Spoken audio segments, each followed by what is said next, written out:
നമസ്കാരം. കോൺഗ്രസിന് മാത്രമല്ല മറ്റു പാർട്ടികൾക്കും ഒരുപോലെ പ്രിയപ്പെട്ട നേതാവായിരുന്നു ഉമ്മൻചാണ്ടി. പാർട്ടിക്ക് അതീതമായി ആളുകൾ അദ്ദേഹത്തെ സ്നേഹിച്ചു. ഒരു പക്ഷത്തിനും അതിൽ എതിരഭിപ്രായമില്ല. പക്ഷേ അച്ഛന്റെ പാരമ്പര്യം ഒന്നും മക്കളുടെ രാഷ്ട്രീയ ഭാവിക്ക് ഗുണം ചെയ്യുമെന്ന് പറയാനാകില്ല. അതുപോലെ അദ്ദേഹത്തോട് കാണിച്ച സ്നേഹം മക്കൾക്കും കിട്ടണമെന്ന് ആർക്കും നിർബന്ധം പിടിക്കാനുമാകില്ല. ഇവിടെ ഉമ്മൻചാണ്ടിയുടെ മകൻ ചാണ്ടി ഉമ്മനോട് നീതികേട് കാണിച്ചത് വേറെ പാർട്ടിക്കാരല്ല, കോൺഗ്രസുകാർ തന്നെയാണ്. പാലക്കാട് ഉപതെരഞ്ഞെടുപ്പ് പ്രചരണത്തിൽ കോൺഗ്രസ് തന്നെ അകറ്റി നിർത്തിയെന്ന് ചാണ്ടി ഉമ്മന് ആരും പറഞ്ഞുകൊടുത്ത് പറയിപ്പിച്ചതല്ല. തെരഞ്ഞെടുപ്പ് വേളയിൽ പുള്ളിയെ ആരും അവിടെ കണ്ടതുമില്ല. അപ്പ കണ്ടവനെ അച്ഛ എന്ന് വിളിക്കുന്ന കോൺഗ്രസുകാർക്ക് അന്ന് പ്രിയപ്പെട്ടത് സന്ദീപ് വാര്യർ ആയിരുന്നു. ബി.ജെ.പിയിൽ നിന്ന് മറുകണ്ഠം ചാടി കോൺഗ്രസിന്റെ സ്നേഹക്കടയിലേക്ക് എത്തിയെന്നൊക്കെ തട്ടിവിട്ട പുള്ളി അന്ന് സെലിബ്രിറ്റിയായി. അതേസമയം ഇവിടെ പാർട്ടിയിൽ വർഷങ്ങളുടെ പാരമ്പര്യമുള്ള മറ്റു പാർട്ടിയുടെ കളങ്കമൊന്നും പുരളാത്ത ചാണ്ടി ഉമ്മൻ ഒറ്റപ്പെട്ടു. ഒന്നും മനസ്സിൽ വെച്ചില്ല. അതിന്റെ അതൃപ്തി പരസ്യമാക്കുകയും ചെയ്തു ചാണ്ടി ഉമ്മൻ. എം.എൽ.എമാർ ഉൾപ്പെടെ എല്ലാവർക്കും ചുമതലകൾ നൽകിയിട്ടും തനിക്ക് ഒരു ചുമതലയും തന്നില്ലെന്ന് അദ്ദേഹം പറഞ്ഞു.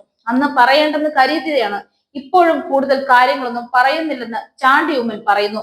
പ്രചരണത്തിനായി ഒരു ദിവസം മാത്രമാണ് പാലക്കാട് പോയത്. എല്ലാവരെയും ഒന്നിച്ചു നിർത്തി നേതൃത്വം മുന്നോട്ട് കൊണ്ടുപോകണമെന്നും അദ്ദേഹം പറയുന്നു. പാർട്ടി പുനഃസംഘടനയിൽ യുവാക്കൾക്ക് പ്രാതിനിധ്യം കിട്ടണം.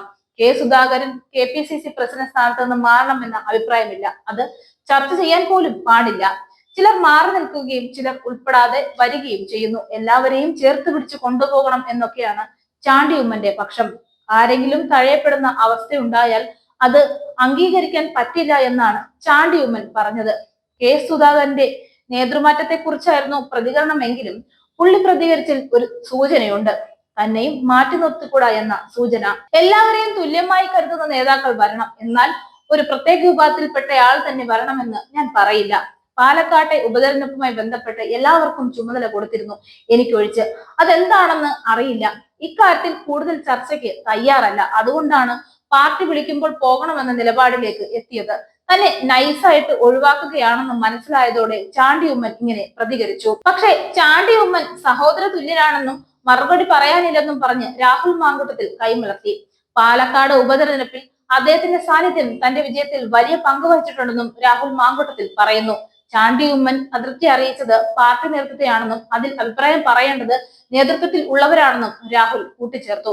അതിനിടെ ചാണ്ടി ഉമ്മൻ മനസ്സിൽ തറച്ച കാര്യങ്ങളായിരിക്കും പറഞ്ഞതെന്ന് അദ്ദേഹത്തെ പിന്തുണച്ച് മുതിർന്ന നേതാവ് തിരുവഞ്ചൂർ രാധാകൃഷ്ണൻ രംഗത്തെത്തി. മൊത്തത്തിൽ ചാണ്ടി ഉമ്മന്റെ കാര്യത്തിൽ കോൺഗ്രസിൽ ഭിന്നത ഇപ്പോൾ വളർന്നു തുടങ്ങിയിരിക്കുന്നു. ഒപ്പം നിൽക്കുന്നവരോട് പോലും സഹാനുഭൂതിയോ സ്നേഹമോ ഇല്ലാത്ത വർഗമാണ് കോൺഗ്രസ് എന്ന് ഇതോടുകൂടിയെങ്കിലും ചാണ്ടി ഉമ്മന് തിരിച്ചറിഞ്ഞു കാണണം.